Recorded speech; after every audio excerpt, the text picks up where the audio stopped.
સમાચારની શરૂઆત કરીશું એક મુખ્ય સમાચારથી। અમદાવાદમાં હાલ મેઘરાજાની પધરામણી થઈ ગઈ છે। અમદાવાદના લોકોમાં હાલ ખુશીનું વાતાવરણ છવાઈ ગયું છે।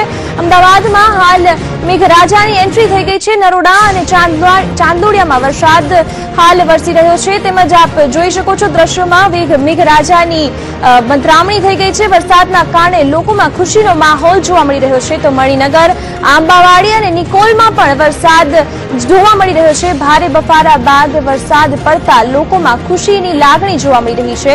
તો ગોતા અને બાપુનગર વિસ્તારમાં પણ વરસાદી ઝાપટા પડ્યા છે।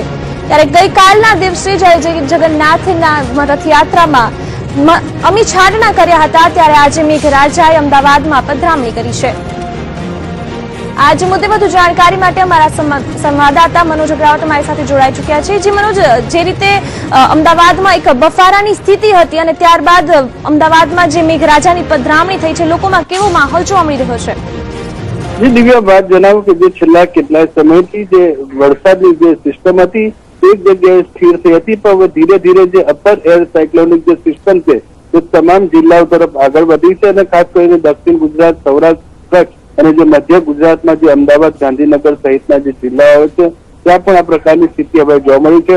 2 દિવસમાં જે વરસાદી વાતાવરણ સર્જાયું હતું, ભારે બફારો અને ઉકળાટનું જે વાતાવરણ જોવા મળ્યું હતું, હવે જે વાતાવરણ છે તે ધીરે ધીરે વરસાદના ફેરવાઈ રહ્યું છે। અમદાવાદની વાત કરીએ તો પૂર્વ અને પશ્ચિમ વિસ્તાર બંનેમાં અત્યારે હળવાથી ભારે વરસાદ વરસી રહ્યો છે। પૂર્વ વિસ્તારમાં પણ ક્યાંક ક્યાંક હળવા છાંટા પડ્યા છે। પૂર્વ પશ્ચિમ વિસ્તારમાં વસ્ત્રાપુર છે, નારાયણપુરા છે, એસજી હાઈવે છે, નવરંગપુરા સહિતના વિસ્તારોમાં પણ હાલ વરસાદ જોવા મળ્યો છે।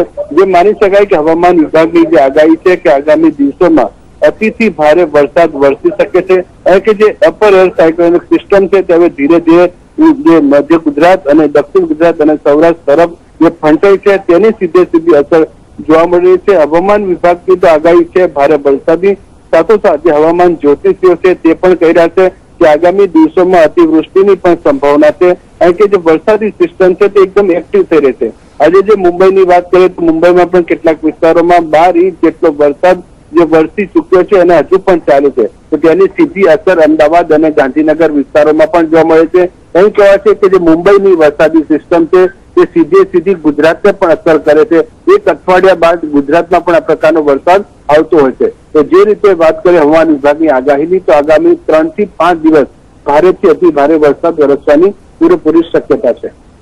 જી મનોજ, જે રીતે હાલ વરસાદ વરસી રહ્યો છે અમદાવાદમાં, જ્યારે મેઘરાજાની આગમન થઈ ગયું છે, લોકોમાં ખુશીનો પણ માહોલ જોવા મળી રહ્યો છે, ત્યારે કોઈ સમાચાર મળી રહ્યા છે કે વરસાદના કારણે કે પાણી ભરાયા હોય કે કોઈ ટ્રાફિક જામની સ્થિતિ થઈ હોય, એવા કોઈ સમાચાર મળી રહ્યા છે કે કેમ? વરસાદની જો સ્થિતિની વાત કરીએ તો 10, સવા 10 પછી આ પ્રકારનો જે વરસાદ વરસ્યો છે, ધીમે ધીમે હજુ વરસાદ વરસ્યો છે, જોકે અત્યારે 10 વાગ્યા બાદ શહેરમાં ટ્રાફિક નહિવત હોય છે। અને બીજું હજુ જે વરસાદની જે માત્રા પર વાત કરીએ તો હજી વરસાદ શરૂઆત થઈ છે। જે સિસ્ટમ કયા પ્રકારે પડે છે તેના પર આધાર છે। 2 દિવસ પહેલા પણ મધરાતે આ પ્રકારનો વરસાદ વરસ્યો હતો, જોકે કોઈ પણ જગ્યાએ આ પ્રકારના જાનહાનિ કે કોઈ વૃક્ષો પડવાના બનાવ કે ફાયર બ્રિગેડને કોઈ કોલ મળ્યા નથી।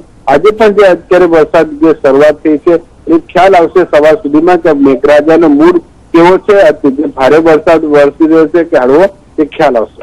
જી મનોજ, જે રીતે આપનો આભાર વધુ જાણકારી બદલ।